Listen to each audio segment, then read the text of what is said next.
Today we have a very interesting case. We utilize the smart FE procedure whereby we harvest two different donor areas and we plant two different recipient areas.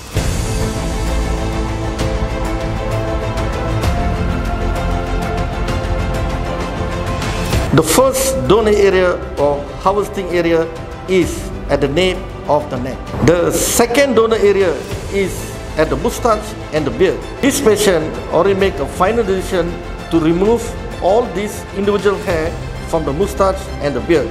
All these grafts that harvested from the donor area is planted 3 cm behind the hairline.